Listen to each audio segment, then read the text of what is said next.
Hello. Thank you so much for the privilege of dialoguing with you about what is probably the most popularized of the commandments. I've titled my presentation Fidelity and Intentional Wholeness, an exploration of the sixth commandment and its impact on contemporary organizational leadership. If one commandment could be singled out as potentially the most celebrated and condemned throughout history and across cultures, it is perhaps the sixth: do not commit adultery. As has been demonstrated in the public's response to such scandals as the Clinton-Lewinsky affair and the more recent Petraeus-Broadwell affair, contemporary society has lost its bearings in its understanding of adultery's significance, and this has impacted public response when leader adultery is discovered. In an age marked by a culture that is obsessed with sex in the media and in entertainment, affairs discovered among our leaders cause the bulk of the population either to dismiss or minimize the affairs as irrelevant to the leader's capacity to lead, or to unleash unmitigated judgment for all society's debauchery upon these particular exposed leaders. This expression of such wrath often rivals ancient Near Eastern rituals of publicly stripping the guilty to humiliate them near the center of the community. This was described by Keating in 1979 and again by Phillips in 1981. All the while, it seems that both sides seem to take voyeuristic pleasure in learning the details of adulterous behaviors at the expense of taking a closer look at deeper causal issues that create an environment that discourages fidelity in the home, in the workplace, and in society at large. It may be easier to ostracize, condemn, or excuse those discovered to have practiced adultery as leaders in community than to examine the dynamics that imply broader guilt and need for change in more than just the spotlighted famous men and women. Oversimplified, impersonal responses of either extreme are incapable of producing any restorative capacity for fallen leaders and the impacted organizations, or preventative capacity for the leaders who remain. Genuine dialogue is necessary if leaders desire to be constructive and proactive in their application of this commandment.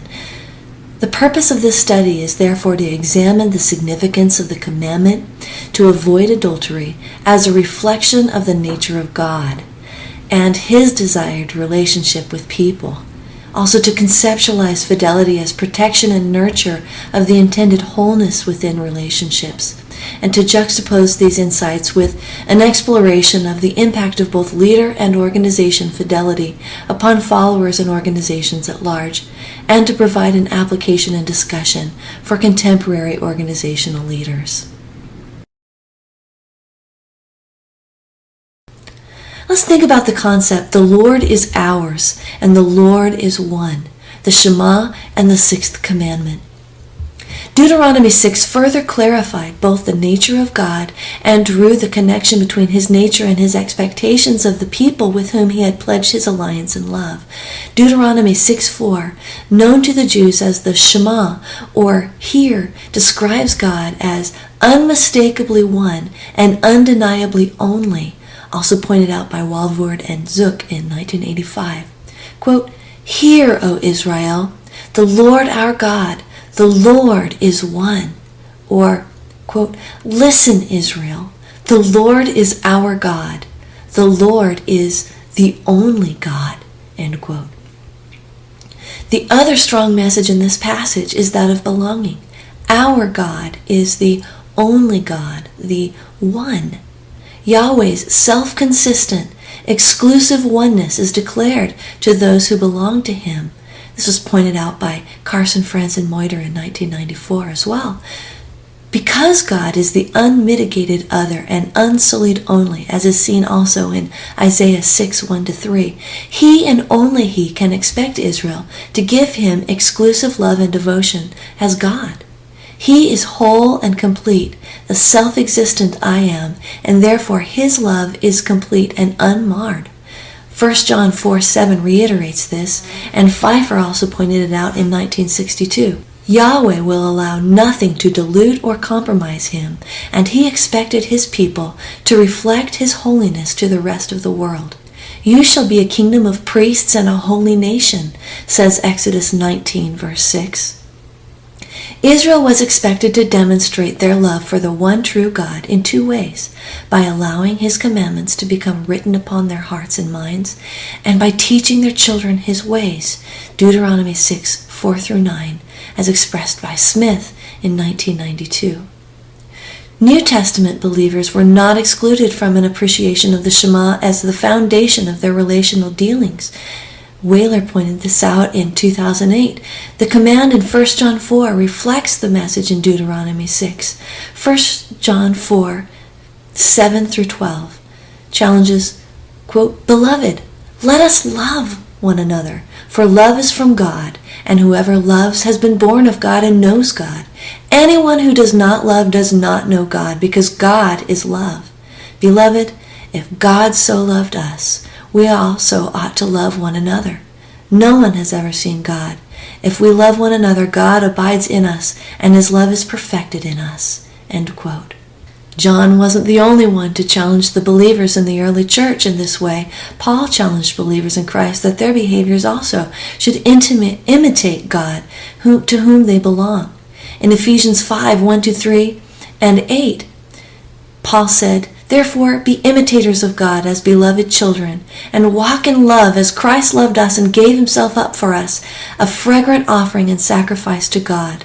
But sexual immorality and all impurity or covetousness must not even be named among you, as is proper among the saints.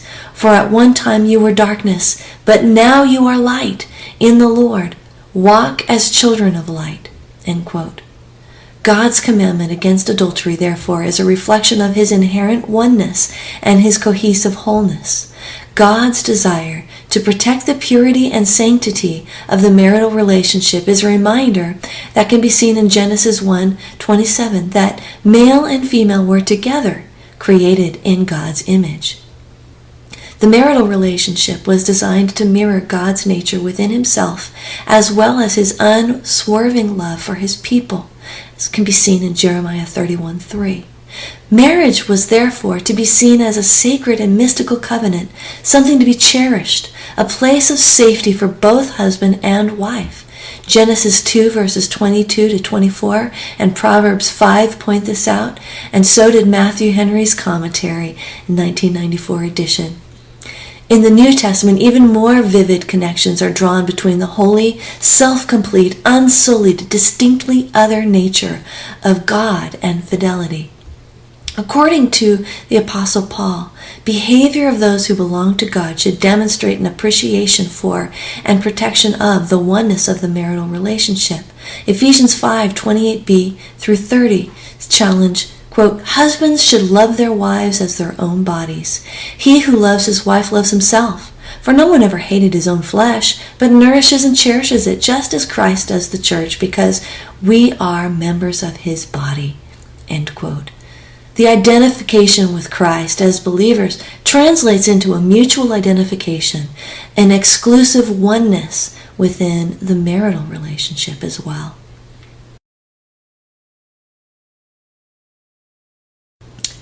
Let's move into the discussion then of fidelity and love and wholeness. The sixth commandment of fidelity is also protection and nurture of the intended wholeness of a marital relationship. To adulterate is defined as to corrupt, debase, or make impure by the addition of a foreign or inferior substance or element, especially to prepare for sale by replacing more valuable with less valuable or inert ingredients. This sheds specific light on the implications of the sixth commandment. Fidelity protects the wholeness and exclusive loyalty of a relationship, according to Pfeiffer 1962 and Henry 1994. Refusing to allow something else to come in, debasing the relationship by corrupting it with another, perhaps even cheapening the original relationship by replacing it with commitments that may be bought or sold. This was seen in Hosea, in the book of Malachi, and even in Jeremiah 3, verses 8 and 9. Fidelity thus reflects honor not only for the other person or people committed to a shared relationship, but honor for the wholeness and the value of the cohesion and integrity of the exclusive relationship itself. A God who remains above all else, unsullied and unmarred by any other, would naturally expect his people to engage in relationships that reflect this value. Conversely, Glass in 2003 described infidelity as, quote, any emotional or sexual intimacy that violates trust, end quote. Thus, the concept of infidelity focuses on the mutually anticipated relational standards for behaviors. Dragotas, Safstrom, and Gentilia in 1999 clarified this concept further. Quote, infidelity is represented by the combination of the feeling that one's partner has violated the relationship norm regarding the nature of the partner's interactions with someone else, and the fact that that violation of this relationship norm typically elicits sexual jealousy and rivalry. Infidelity, thus, can be differentiated from behavior that is merely extradyadic, but does not represent a violation of relationship norms regarding exclusivity. What is emphasized in the construct of fidelity is the concept that assumed relational exclusivity, which requires trust and mutual vulnerability. Thus, when trust is broken and the exclusive nature of this relationship is adulterated, significant emotional suffering results from the sense of betrayal.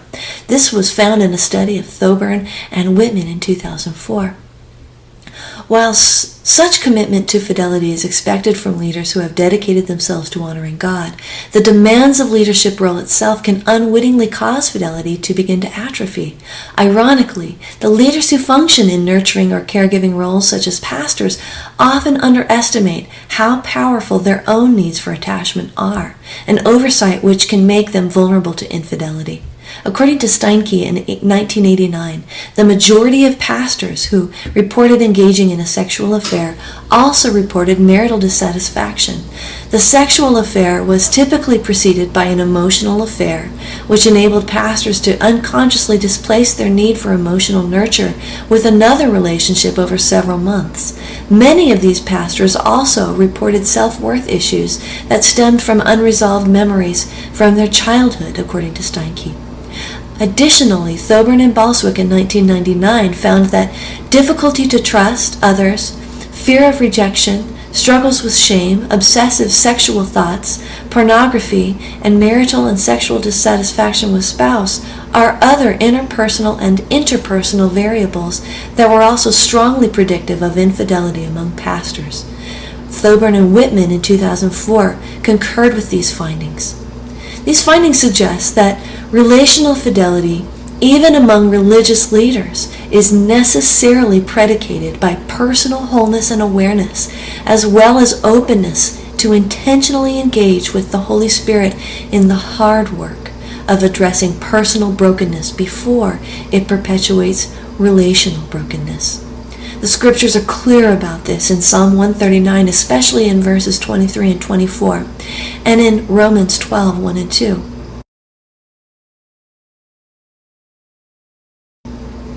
Let's look at the implications on a broader scale. Organizational infidelity. If an adulterer is simply one who is willing to corrupt, debase, or make impure by the addition of foreign or inferior substance or elements, then the role of an adulterer can also be played in a broader relational context beyond marriage. Specifically, it is suggested that the role of an adulterer may be extended to the organizational context.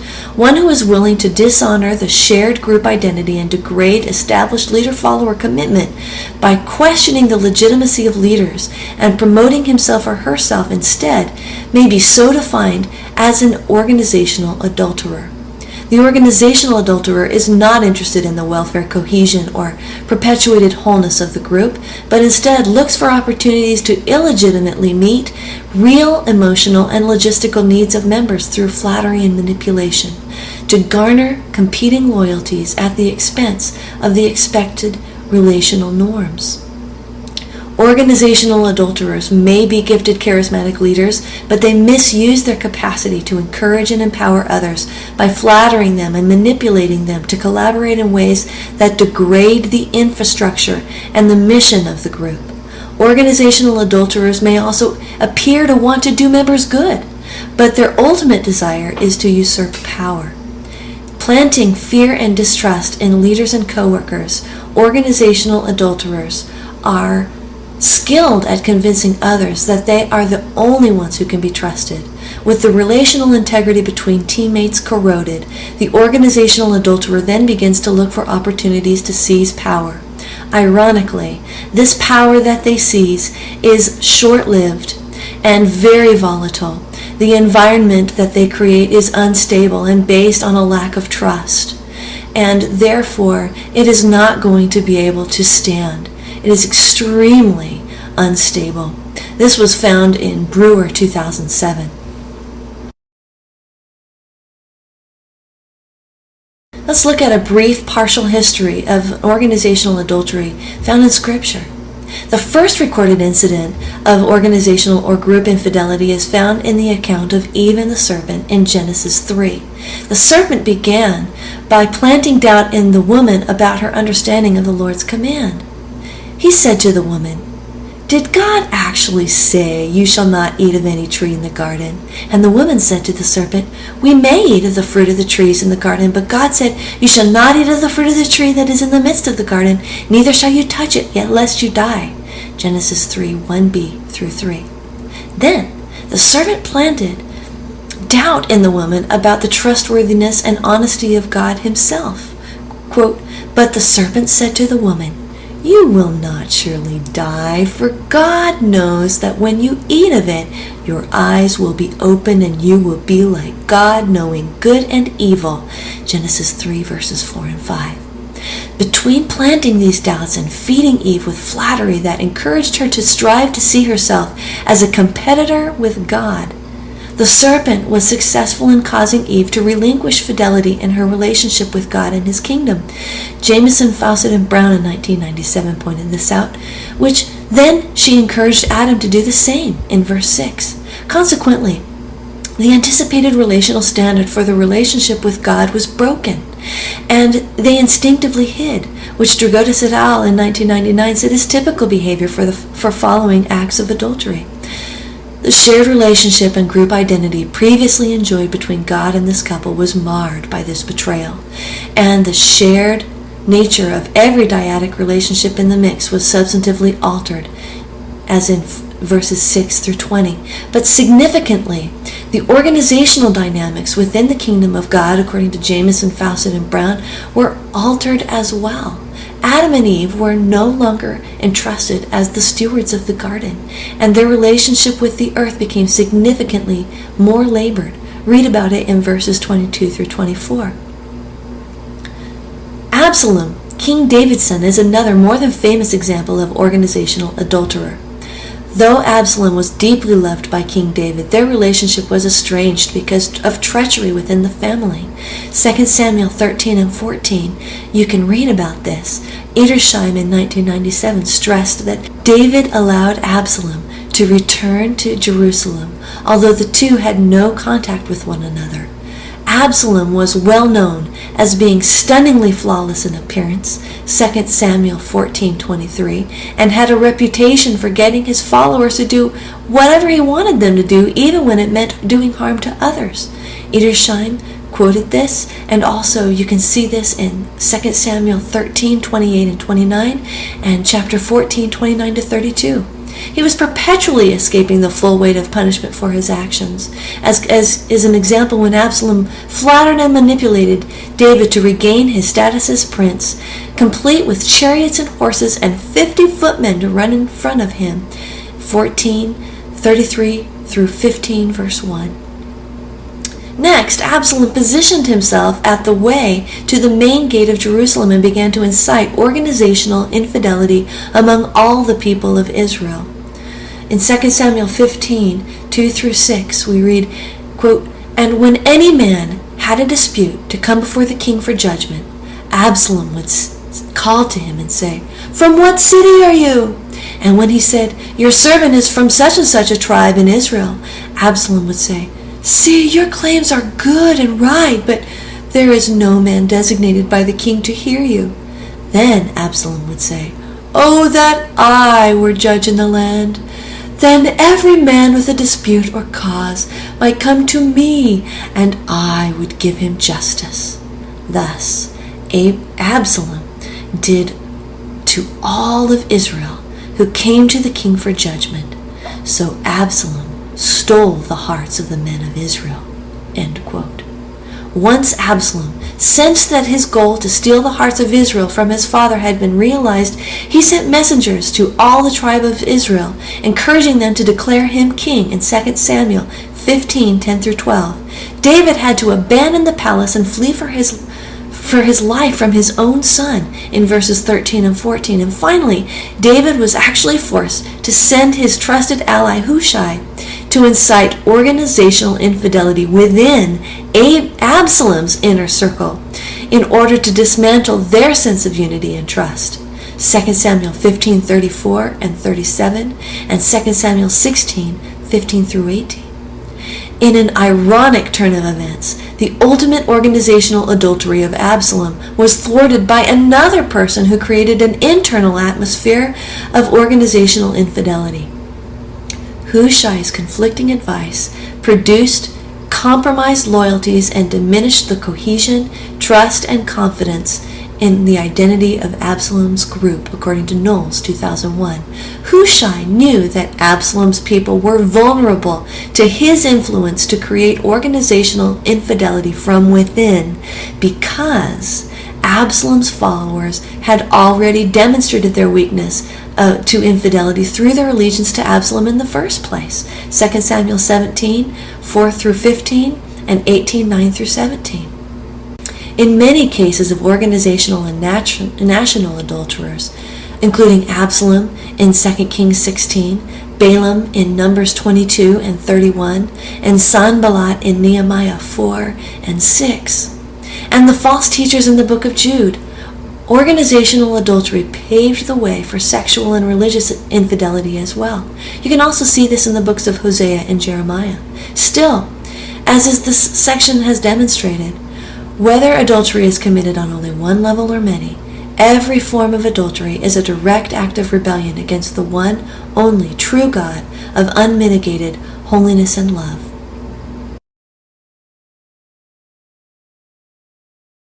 There's one final aspect of organizational infidelity and leader infidelity that I want to look at, and that is the impact of it. Proverbs 25:28 states, quote, "A man without self-control is like a city broken into and left without walls," end quote. This is especially true when that person is a leader, for not only is that leader's life open and vulnerable, but the organization or group that the leader is responsible for has been broken into and left without walls. The impact of both leader and organizational infidelity among the followers and organization at large must be examined. Schwartz in 1991 suggested that Israel's struggles for definition as a nation were directly impacted by the sexual infidelity of its leaders. Noting the integration of sexual, military, and political events in the accounts of David and Bathsheba, Amnon and Tamar, and Absalom, Schwartz proposed that a clear implication of the connection between leader fidelity and national upheaval and identity crisis is easily established. Quote, "Simply put, Israel is threatened from without and from within, and in the very midst are acts of adultery and rape and incest. This is no accident. Israel's war with the sons of Ammon is a war of definition. The sexual violations are a test of definition, for in both Israel's borders, who constitutes Israel and who does not are at stake." End quote. While modern Western thought would attempt to segregate the fidelity issues from the leadership challenges, Schwartz challenged, and I quote, "These are not separate spheres, public and private, that have impact on one another. Instead, politics and sexuality are so deeply and complexly integrated as to be one, and it is anachronistic to even understand them as two different spheres of life." End quote. This biblical merging of these spheres is evident in the text, Schwartz pointed out, when Nathan the prophet pronounced spiritual, relational, national, and familial consequences for David because of his adulterous affair with Bathsheba and the subsequent murder of her husband in 2 Samuel chapter 12. Thus, David's personal and private infidelity opened the floodgates of devastating public and private humiliation for the members of his entire household, but it left more than his own family vulnerable to devastation.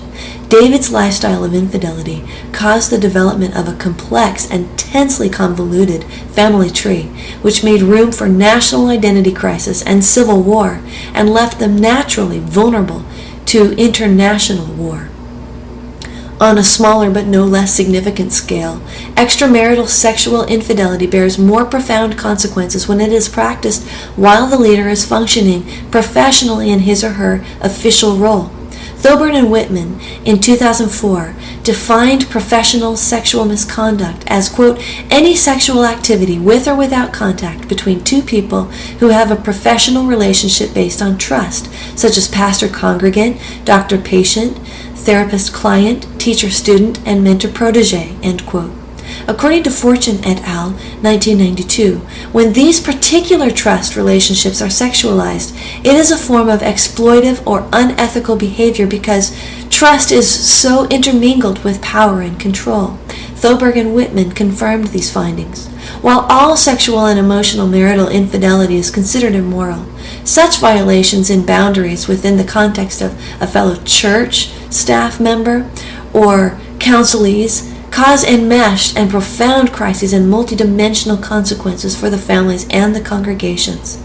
As was evident in the house of David in 2 Samuel and in the house of God in the book of Jude, the spheres in which the infidelity of a leader takes place will not remain segregated from the other spheres in the leader's life. The group's sense of shared identity, trust, and safety are all threatened by the leader's infidelity.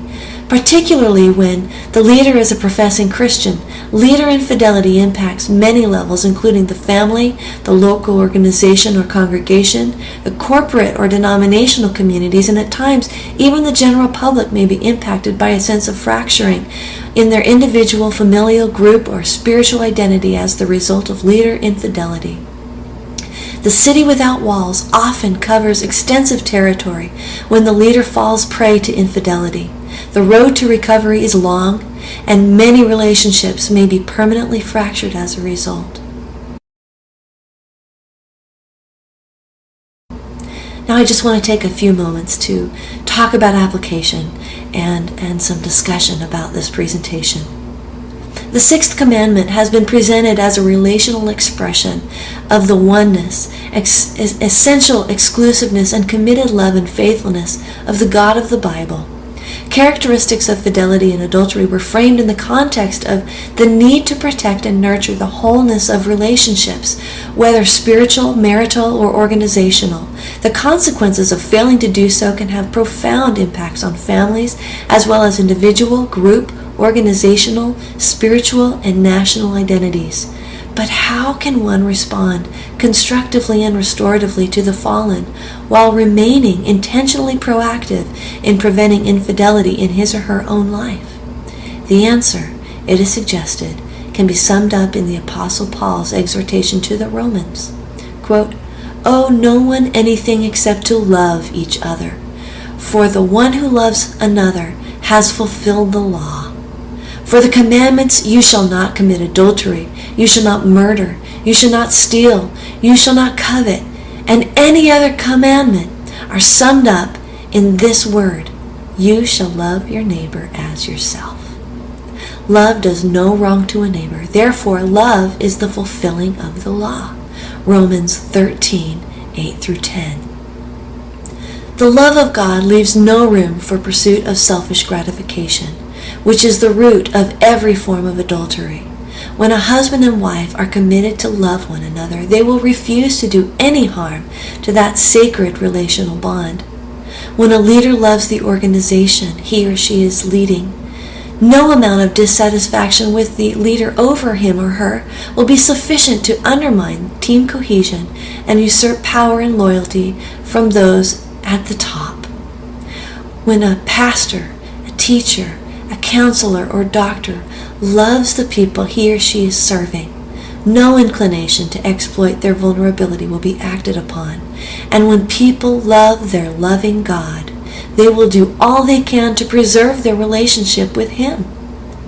Further, As Thoburn and Whitman in 2004 pointed out, leaders who are in roles defined by nurture and care must take the necessary measures to become whole within themselves, remaining aware that their own vulnerability and profound need for emotional nurture doesn't go away.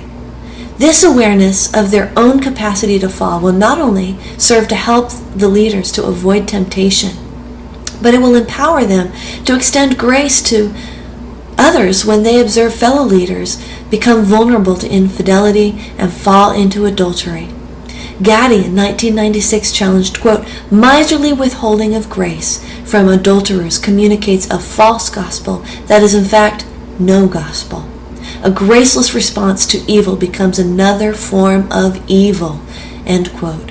Unleashing judgment rather than facilitating restoration also makes a statement about a leader's perception of sin itself. Again, quoting Gaddy, "To suppose that adultery, or any sin for that matter, stands beyond the reach of divine mercy exists as an exemption to God's provision of absolute grace," end quote. Gaddy proposed that both redemptive and creative works of grace are needed in cases of adultery because both the persons in the relationship and the relationship itself have been deeply wounded, if not crushed or severed. Willingness of leaders who are walking in fidelity are therefore desperately needed to demonstrate the power of God to infiltrate, heal, and restore the sense of oneness within fallen leaders' own hearts, between their spouses and families, and, often without the former leader, among the members of the group or organization that the leader was serving prior to the fall. Ultimately, the same Shema that calls for fidelity calls for redemption and hope, just as God continues to extend and model both to us. Thank you so much for this opportunity. God bless you, and I hope you enjoy the rest of the conference.